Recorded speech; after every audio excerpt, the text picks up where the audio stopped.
మల్లికార్జున చెప్పినా ప్రస్తుతులు అందరూ కూడా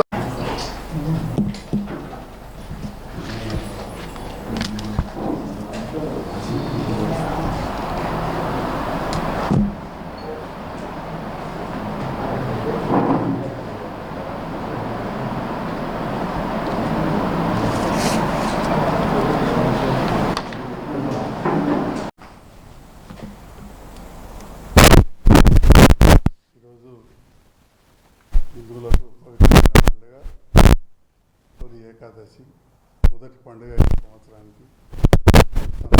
హిందూ బంధువులందరూ కూడా ఏకాదశి శుభాకాంక్షలు.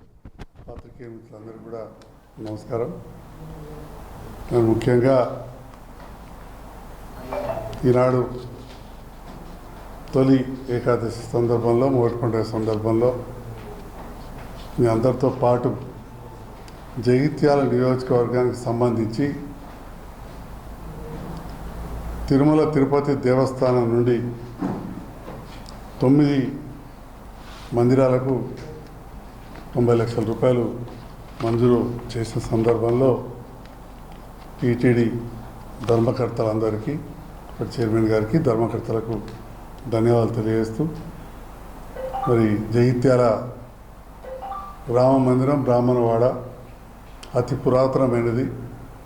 చాలా శిథిలావస్థలు ఉంటే నేను కూడా పుట్టింది పెరిగింది దగ్గరనే. అప్పుడు మున్సిపల్ నుండి దాని అంతా కూడా శుభ్రం చేసి ఫెన్సింగ్ చేయించడం, ఒక 30 లక్షలు కూడా మంజూరు చేయించినాం. అప్పుడు ఎస్డిఎఫ్ ఫండ్స్ అది కొంత పని మొదలు పెట్టాల్సింది ఉంది. అదనంగా ఇప్పుడు తిరుమల తిరుపతి దేవస్థానం నుంచి భజన మందిరాలు, రామ మందిరంకు 10 లక్షల రూపాయలు మంజూరు చేయించడం జరిగింది. అదేవిధంగా గుడ్రాజేశ్వర స్వామి ఆలయాన్ని కూడా చాలా కొండపైన జగిత్యాల భక్తులు చాలామంది శివరాత్రి నాడు పవిత్రంగా పూజిస్తారు. రోడ్ బాగా లేకుండే రోడ్ వేయించడం జరిగింది. అదేవిధంగా ఇప్పుడు సిజిఎఫ్ నిధుల నుండి 30 లక్షల రూపాయలు కూడా మంజూరు చేసి కళ్యాణ మండపం కట్టించినాం. దాంతోపాటుగా అంబార్పేట వెంకటేశ్వర స్వామి ఆలయం ఎంతోమంది దాతల సహకారంతో, ముఖ్యంగా అంబార్పేట, అంతర్గామ, జగిత్యాల చుట్టుపక్కల ఎంతోమంది దాతల సహకారంతో ఆలయ పునర్నిర్మాణం జరిగింది. అక్కడ కూడా కళ్యాణ మండపంకి 20 లక్షలు పెట్టి మంచిగా ఏర్పాటు చేసాం. ఇప్పటికే ఇప్పుడు మళ్ళీ 10 లక్షల రూపాయలు కూడా ఆ ఆలయానికి ఇప్పుడు రావడం జరిగింది. దాంతోపాటుగా మన దరూర్ క్యాంప్లో కోదండ రామాలయం క్యాంప్ ఏర్పడ్డప్పుడు, అంటే 1969లో ఈ క్యాంప్ ఏర్పడ్డది. అప్పటి నుంచి అక్కడ ఆలయం ఉంది. చాలామంది ధర్మకర్తలు నాకు అత్యంత దగ్గర బంధువులు కూడా ఉండ్రి, మిత్రులు కూడా ఉండ్రి. నేను కూడా చాలా తరచుగా వెళ్తున్నాను. అక్కడ కూడా ఇప్పుడు 10 లక్షల రూపాయలు జ్ఞాన మందిరానికి మంజూరైనని చెప్పి ఈ సందర్భంగా తెలియజేస్తూ ఉన్నాం. బీరప్ప గుడి, మన బీరయ్య గుడి అంటే తెలంగాణ వాళ్ళు ఉన్నారు. హనుమాన్ గుడిలో చాలా పెద్ద స్థలం. ఇక్కడ ఇదివరకు కూడా బీరయ్య గుడికి, ఎల్లమ్మ గుడికి నిధులు మంజూరు చేసాం. ఇప్పుడు అక్కడ కూడా ధ్యాన మందిరానికి 10 లక్షల రూపాయలు కూడా మంజూరు చేయడం జరిగిందని చెప్పి కూడా ఈ సందర్భంగా తెలియజేస్తున్నాం. అదేవిధంగా హనుమాన్ దేవాలయం తిప్పనపేట, దాంతోపాటుగా సింగారావుపేటలో హనుమాన్ దేవాలయం గ్రామస్తులు చందాలేసి కట్టుకున్నారు. అక్కడ మనం ఇదివరకు కూడా ఒక 5 లక్షల రూపాయలు మండపానికి ఇచ్చినాం. సిమెంట్ రోడ్ కూడా ఆ గుడి వరకు కూడా వేయించడం జరిగింది గతంలో. ఇప్పుడు దానికి కూడా అక్కడ కూడా 10 లక్షల రూపాయలు వస్తుంది. అన్నిటికంటే ముఖ్యంగా రాయకల్లో హనుమాన్ దేవాలయం మెయిన్ రోడ్ మీద ఉంటుంది. అక్కడ షాపింగ్ కాంప్లెక్స్ ఉండే, మొత్తం శిథిలావస్థలు ఉండేది. దాదాపు 55 లక్షల రూపాయలు ఖర్చు చేసి ఇక్కడ మొత్తం షాపింగ్ కాంప్లెక్స్ పైన ఇప్పటికే ఒక టెంపరీగా ఒక కళ్యాణ మండపం వేసాం. ఆ ఆంజనేయ స్వామి ఆలయానికి కూడా 10 లక్షల రూపాయలు మంజూరైనని చెప్పి సందర్భంగా తెలియజేస్తాం. కొత్తపేటలో కూడా గత 10 సంవత్సరాల నుంచి అక్కడున్న రైతులు కావచ్చు, చుట్టుపక్కల గ్రామాలు మూటపల్లి, ఇటిక్యాల, రామాజిపేట, వడలింగాపూర్ మరియు రాయికల్ ఆ ప్రాంత హిందూ బంధువులు భక్తులు కొంత దాతలతోటి అది డెవలప్ అయింది. దాంతో పాటుగా మళ్ళీ అప్పుడు కూడా కళ్యాణ మండపానికి నిధులు ఇచ్చినాం. ఇప్పుడు అక్కడ కూడా ధ్యాన మందిరానికి కొత్తపేటలో ధ్యాన మందిరానికి 10 లక్షల రూపాయలు కూడా మంజూరు చేసినామని చెప్పి తెలియజేస్తున్నాం. వీటితో పాటుగా ఎప్పుడైనా కానీ ప్రజల భాగస్వామ్యం ఉంటేనే ఏదైనా ముందుకెళ్తుంది.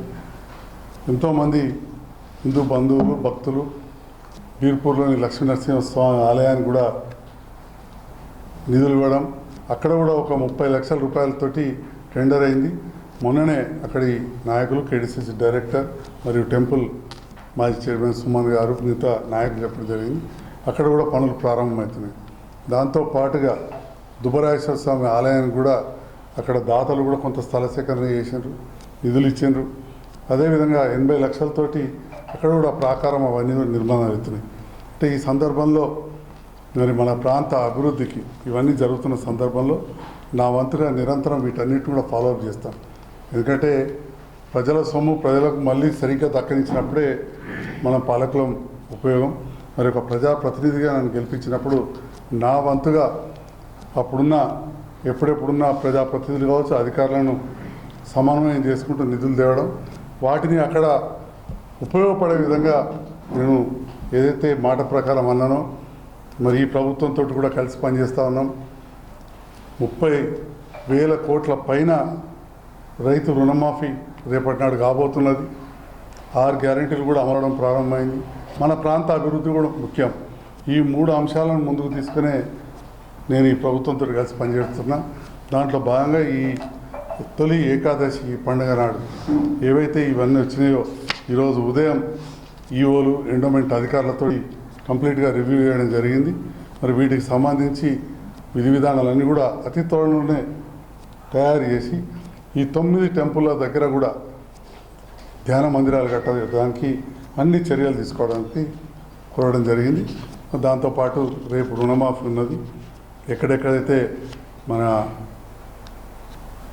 రైతు వేదికలకు వీడియో కనెక్షన్ ఉంది, ఆడియో వీడియో, అక్కడ ఈ కార్యక్రమం డైరెక్ట్గా అనుసంధానం చేస్తారు. ఆ కార్యక్రమం రేపు ఉంటుంది. అది కూడా చాలా సంతోషం. ఎందుకంటే మన దేశానికి రైతే వెన్నెముక, రైతులను ఆదుకోవాలి, రైతులు అప్పుల బారిలో ఉండవద్దు అనేదే మన యువ ముఖ్యమంత్రి రైతు బిడ్డ రేవంత్ రెడ్డి గారి ఆశయం. రేపు నుండి అది కూడా మొదలవుతున్నందుకు చాలా సంతోషంగా మీ అందరికి కూడా రేవంత్ రెడ్డి గారికి రైతుల పక్షాన కృతజ్ఞతలు తెలియజేస్తూ మరొకసారి హిందూ బంధువులందరికీ కూడా తొలి ఏకాదశి శుభాకాంక్షలు. ఈ 9 ప్రాంతాల్లో కూడా ధ్యాన మందిరాలు చేస్తాం. ఇంకా కూడా ఎక్కడ అవసరం ఉంటే కొన్ని ఉన్నాయి నా ఆలోచనలో, అంతర్గమన స్వగ్రామం కావచ్చు. ఇవన్నీ కూడా గౌరవ దేవాదాయ శాఖ మంత్రి గారిని మొన్ననే కోరడం జరిగింది. అంతర్గమం విషయంలో కూడా శ్రీమతి కొండ సురేఖ గారిని, అదేవిధంగా ముఖ్యమంత్రి గారికి కూడా నేను నివేదించిన, అది నా స్వగ్రామం. ఇవన్నీ కూడా డెవలప్ చేస్తామని చెప్పి తెలియజేస్తుంది.